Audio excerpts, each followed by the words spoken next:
Merhaba arkadaşlar. GSM iletişimde iPhone 12 Pro Max ekran değişimi yapacağız. Müşterimiz cihazı yere düşürmüş ve sağ alt köşeden mürekkep akması yaşanmış. Bakın sağ alt köşe şu an mürekkep akmaya daha yeni başlamış. O daha da ilerleyecek. Ve ekran değişimi için bizlere başvurdu. Şimdi hep birlikte ekran değişimi yapacağız. Sizlere iPhone 12 Pro Max ekran değişiminin nasıl yapılması gerektiği, nelere dikkat edilmesi gerektiğini bunları göstermeye çalışacağız.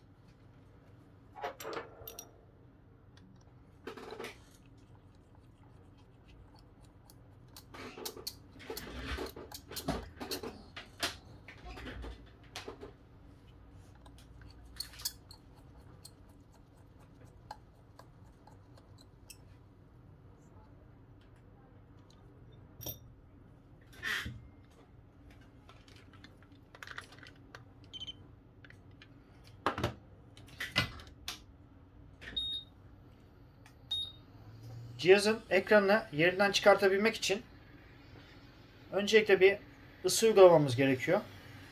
Çünkü ekranın alt tarafında bulunan yapışkanlar sıkı bir şekilde onu tuttuğu için çıkartmada sorun yaşayabiliriz.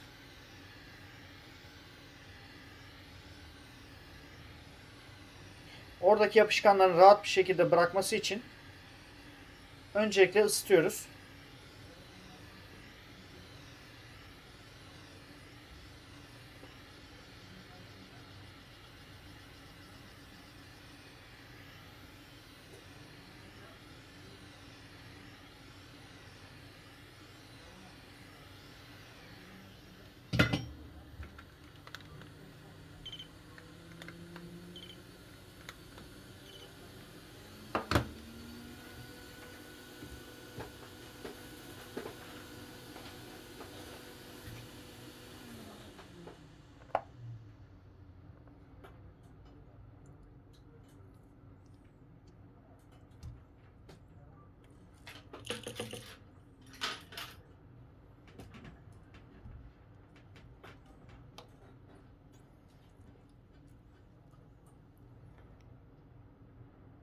En başta ekranı yerinden çıkartmak için küçük bir pena yardımıyla, plastik bir pena yardımıyla herhangi bir şekilde kasaya zarar vermeden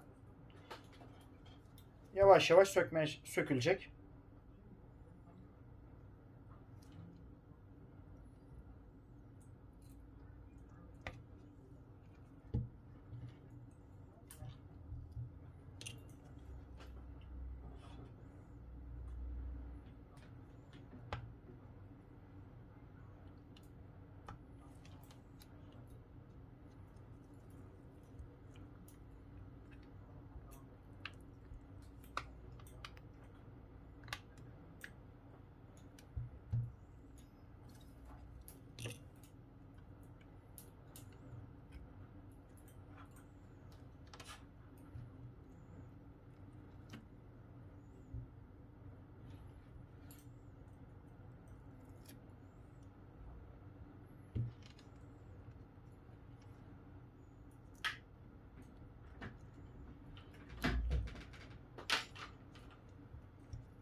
Herhangi bir işleme başlamadan önce cihazın öncelikle bataryasını sökeceğiz.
ekranı yerinden çıkardıktan sonra cihazın Face ID, speaker, sensör, üst kısım, onu yeni takacağımız ekrana tekrar montaj yapacağız.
iPhone 12 Pro Max orijinal ekranı.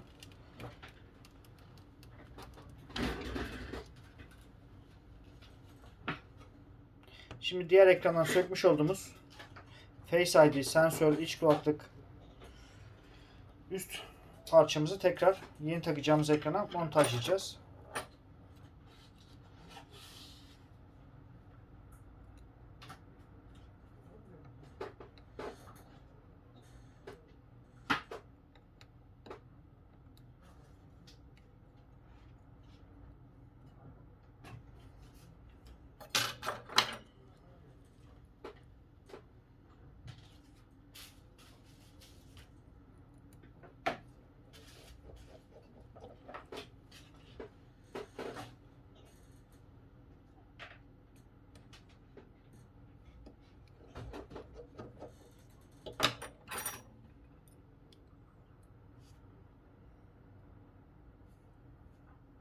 Bu kısma çok dikkat edilmesi gerekiyor. Burada Face ID parçası var. Ona herhangi bir şekilde bir müdahale, herhangi bir şekilde dokunma, bunları yapmamanız gerekiyor.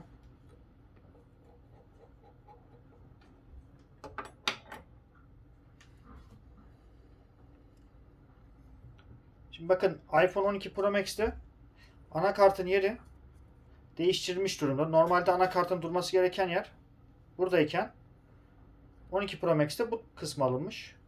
Böyle bir değişikliği bulunmakta. Bilginiz olsun.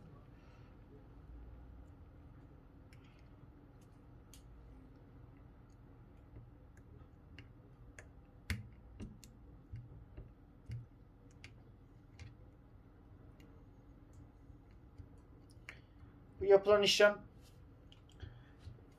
ekran değişimi ortalama 500-550 dolar civarlarında bir maliyet çıkartmaktadır.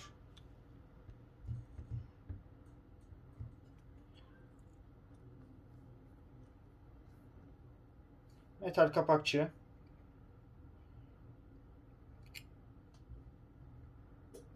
oradaki flexlerin yerinden çıkmaması, sabit durması için önemli bir parça.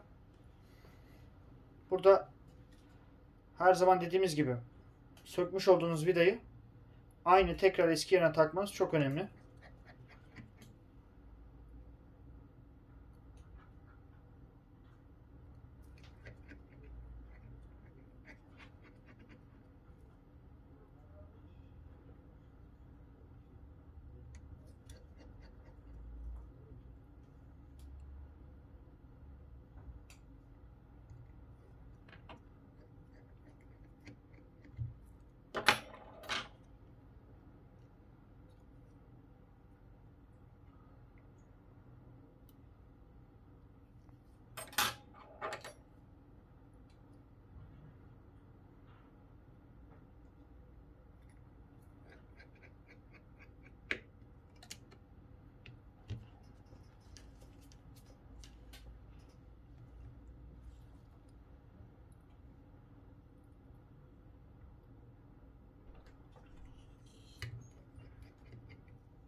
Şu an ekran değişimi tamamlandı.